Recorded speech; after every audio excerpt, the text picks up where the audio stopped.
In the ancient genealogies of Genesis, the floodwaters recede and three sons step into a silent world, Shem, Ham, and Japheth. From these men, the scriptures declare, came every nation, every tribe, every people. Yet for centuries, two great peoples have wandered the margins of this biblical story, their names spoken in different tongues, their histories half remembered in myth and migration.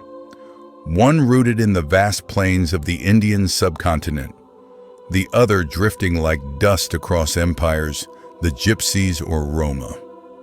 Today their lives touch every continent.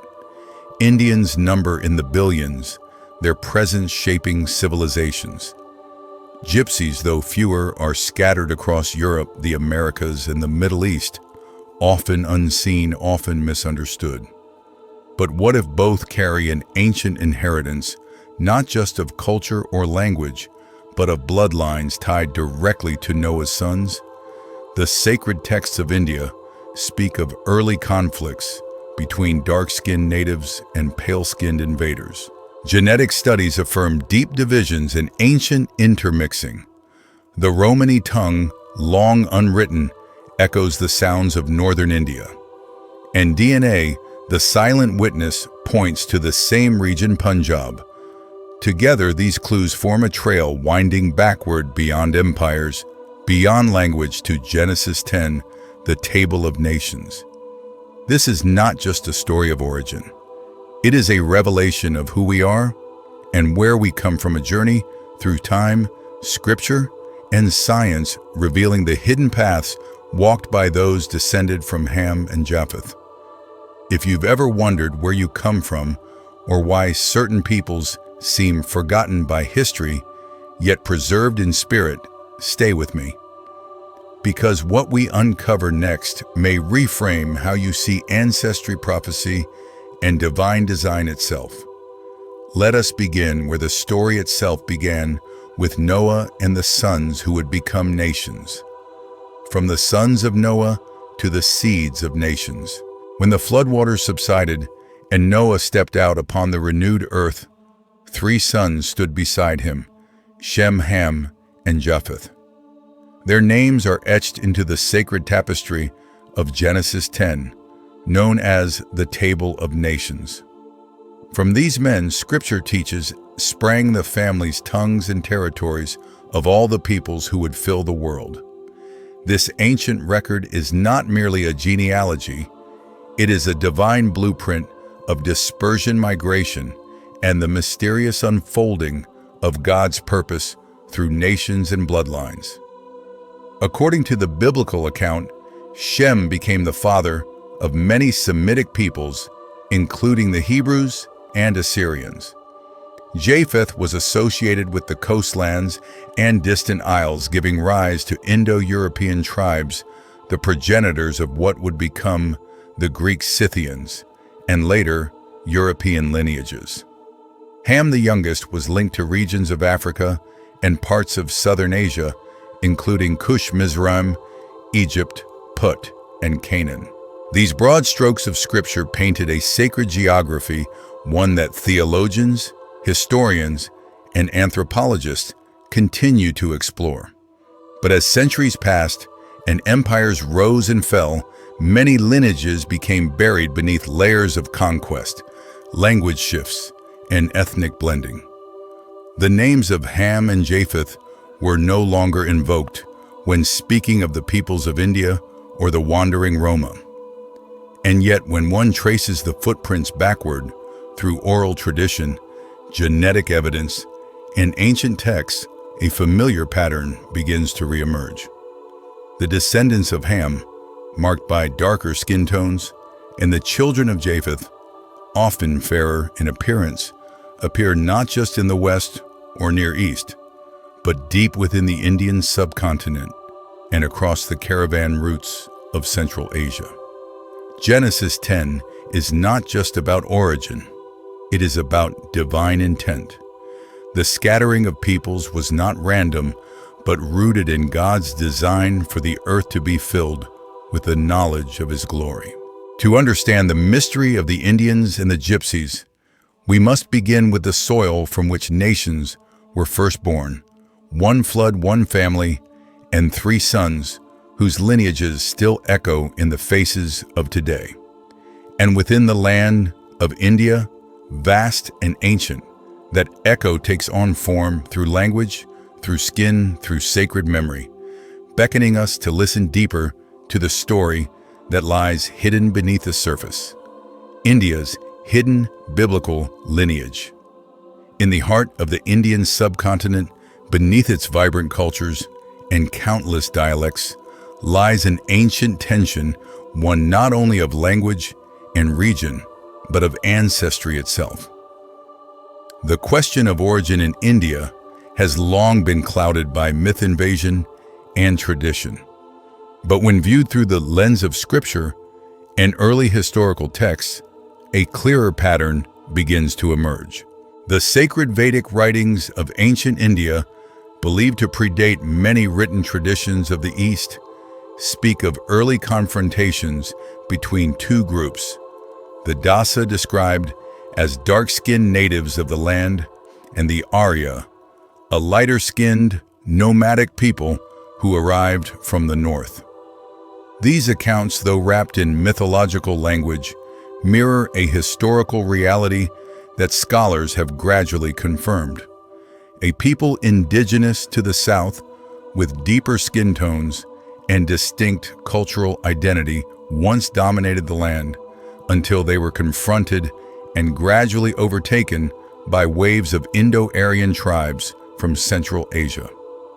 From a biblical perspective, one can interpret this as a convergence of two lineages: Ham, from whom came many of Africa's and Southern Asia's darker-skinned peoples, and Japheth, whose descendants spread through the northern regions and into the steppes and highlands of Central Asia. As the Japhethite Aryans moved southward around 1700 BC, a fusion of bloodlines occurred. Northern India became the seat of the Aryan influence, while the south remained closely tied to its original Hamitic roots. This division, though ethnic and geographic, became visible in features passed down through generations. The south retained its deep skin tones and cultural distinctiveness, while the north bore the physical traits of the intermingling lighter skin, varied eye colors, and facial features associated with the peoples of the Caucasus and the Indo-European plains.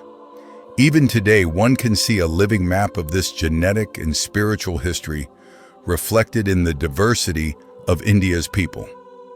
Yet there are more subtle signs of this ancient merging. In certain regions, particularly in central and eastern India, communities exist with both dark complexions and straight hair, a rare genetic combination. Some researchers suggest this may be linked to the influence of Togarma, a lesser-known grandson of Japheth, whom some traditions associate with the early Asian peoples. While such a link cannot be declared as fact, it offers an interpretive layer that deepens the mystery. Could these traits reflect an even earlier migration from the east blending with the Hamitic south before the full wave of Aryan settlement? Regardless of the timing, the legacy remains. India is not merely the product of one people, but the sacred meeting place of two ancient lines, one rooted in the soil, the other arriving by wind and war. The story of India's origin is not only biological or historical, it is covenantal. It reveals a divine pattern of fusion and division of nations shaped by design and dispersion, echoing the prophecy of Genesis. And while India holds its place in the cradle of civilization, there is another people scattered, unwritten, almost invisible, whose origin mirrors this fusion of lineages. Their path is not bound to one land, but flows through many, leaving behind music, language, and mystery. Their story, too, begins in the shadow of Noah's sons, the Gypsy enigma, a people without a homeland. They are known by many names: Gypsies, Roma, Sinti. But for most of their history, their true origin remained cloaked in silence. They have wandered across empires without claiming any as their own. They have lived in tents beside castles, in caravans beneath the shadows of cities, often mistrusted, often misunderstood. Their culture is vibrant, their music mournful and wild, their customs fiercely preserved. And yet for centuries, one question haunted every border they crossed. Where did the Gypsies come from? Unlike most ethnic groups, the Roma passed down few written records. Their language was unwritten, their migrations unchronicled. Many of their traditions even embraced forgetfulness, intentionally erasing traces of the past. It was as if their history had been burned away, scattered in the wind like ash. Some speculated they were descendants of Egyptian nomads. Others believed they hailed from Persia or from the twilight of the Byzantine world.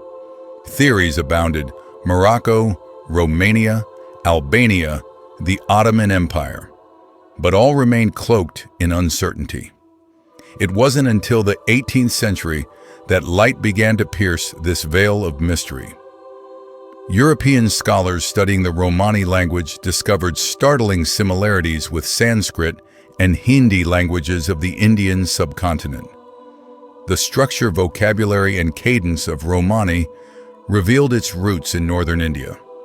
This linguistic trail, hidden for centuries in song and speech, began to retrace the steps of a forgotten people.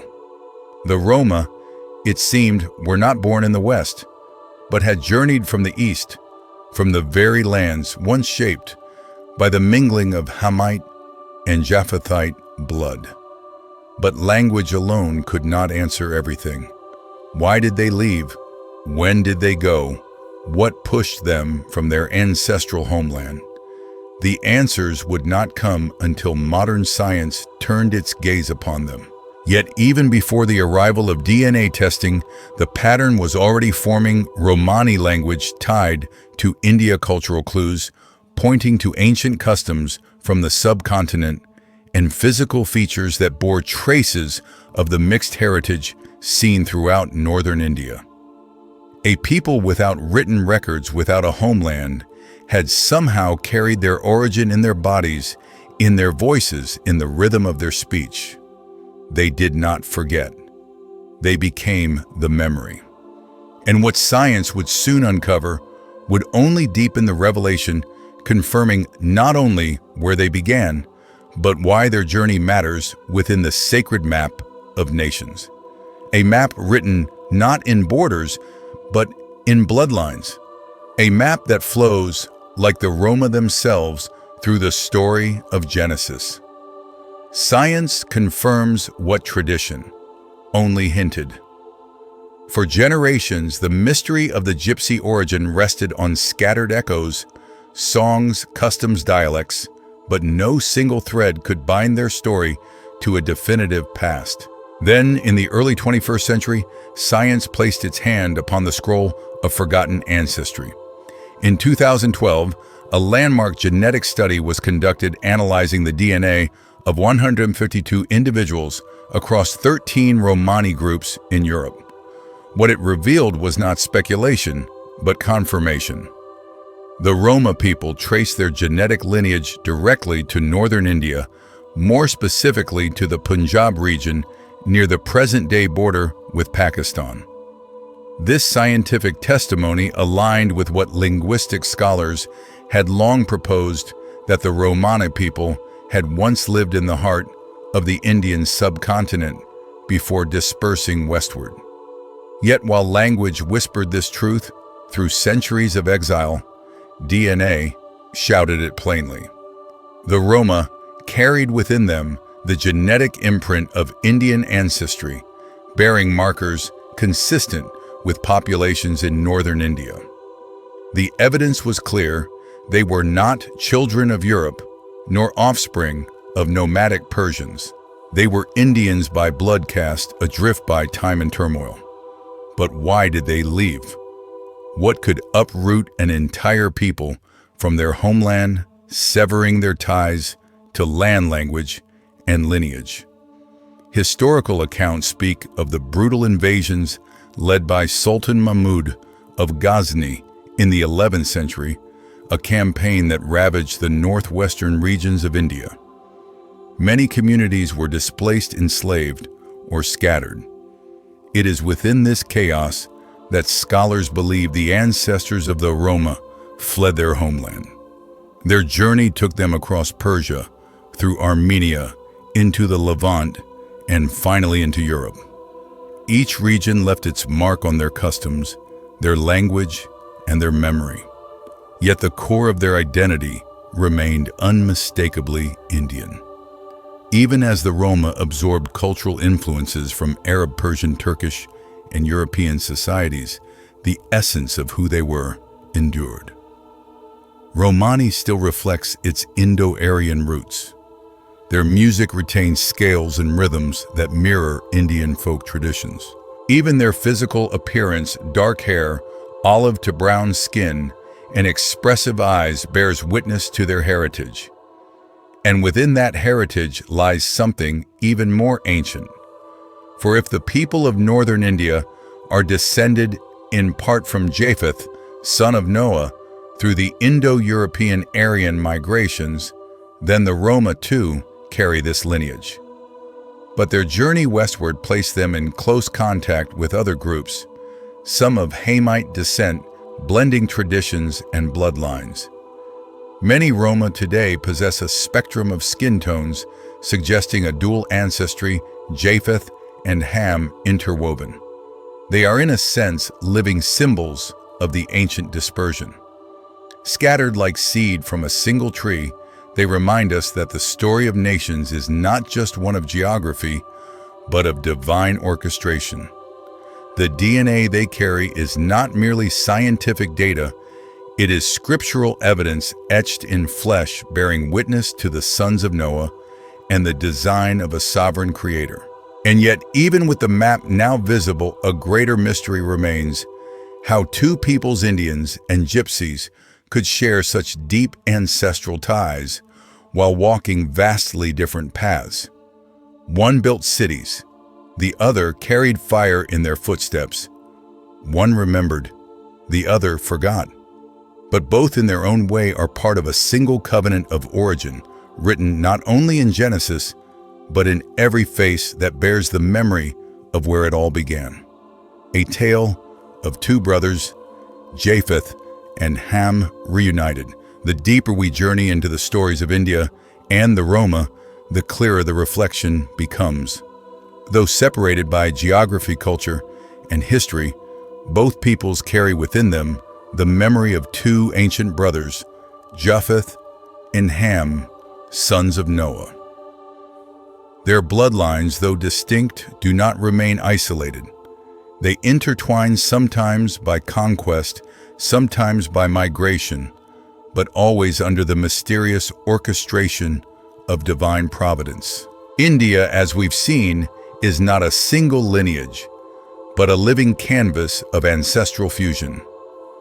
The dark-skinned descendants of Ham form the earliest roots of the land, strong, enduring, shaped by the soil. Then came the fairer-skinned Japhethites, the Aryans, whose arrival brought new languages, new customs, and new blood. Over centuries, this convergence shaped the northern and southern divide of the subcontinent. Even today, this invisible line whispers the story of two sons of Noah, woven together in the bodies of millions. The Roma, too, are children of that fusion. Though their language and genetic origin trace primarily to the Japhethite Aryans of northern India, their journey westward through lands inhabited by Hamitic peoples led to subtle sacred blending. Many Roma today carry features that speak of both lineages: lighter tones inherited from Japheth, deeper hues from Ham. They are not one or the other, they are both. And in that fusion lies a divine mystery. This shared descent reveals something profound: that ethnic lines are not walls, but rivers flowing from the same divine source, occasionally merging, separating, and then merging again. The children of Ham and Japheth, once dispersed across the ancient world, find themselves joined again, not by political borders, but by forgotten migrations, genetic echoes, and the spiritual choreography of God's design. Perhaps this reunion is more than historical. Perhaps it is prophetic. In the Roma, we see a people once hidden, misunderstood, marginalized, but carrying a heritage older than most nations. In India, we see a vast and diverse nation whose very diversity is a witness to its ancient interweaving. Together, these two peoples show us that the table of nations was never meant to remain static. It was meant to move, to breathe, to become a living record of how God populates and repopulates the world, always preserving the seeds of his covenant within even the most scattered souls. As we step back from this tale of sacred texts, of genetic revelations, of ancient wars and wandering tribes, we find ourselves standing at the edge of something deeper than history, something spiritual, something eternal. Because whether settled or scattered, remembered or forgotten, all peoples trace their beginnings to the same origin. And in that unity, hidden beneath skin tones and surnames, traditions, and tongues, we glimpse the unbroken thread of God's promise still running through the nations. Long before maps and borders, before surnames or nations, there were only families scattered by flood, dispersed by divine design, carrying within them the breath of beginnings. The story of the Indians and the Roma is not merely a history of migrations. It is a living witness to the mystery of how God works through the generations, through bloodlines, forgotten through languages, unwritten through paths unmarked. What was scattered is never beyond his eye. What was lost is never beyond his reach. The scriptures remind us that from one man, God made all the nations of the earth. But perhaps just as important is what follows, that he appointed their times and the boundaries of their dwelling, so that they might seek him. The journeys of these two peoples, one rooted in the land, the other rooted in movement, speak to a deeper truth, that even when we do not know where we are from, even when the past is buried or erased, we are not cut off from the story of God. We are in it. To carry the blood of Japheth, or Ham, is not just to belong to a human lineage. It is to belong to a divine tapestry where every thread has meaning, every face reflects design. In this light, ancestry becomes more than biology. It becomes a parable of dispersion and return of silence and revelation of how God writes in the lives of the forgotten what the world no longer remembers. And so, perhaps the deeper mystery is not who these people were, but why their stories are rising now at this time in this generation. Could it be that the Spirit is stirring up remembrance, that even in a world of division, he is weaving together what was once torn? If this journey has stirred something within you, an echo, a question, or a deeper longing, I invite you to stay connected. Like this video if it has brought insight. Subscribe and share if you feel this story is one that others need to hear. And in the comments, tell us, do you see yourself in these ancient lineages? Do you descend from India, from the Roma, or from another people whose path runs close to theirs? Let us listen together to the voices of forgotten nations. For in the quiet spaces between names and tribes, we may yet hear the whisper of the Creator calling his children home.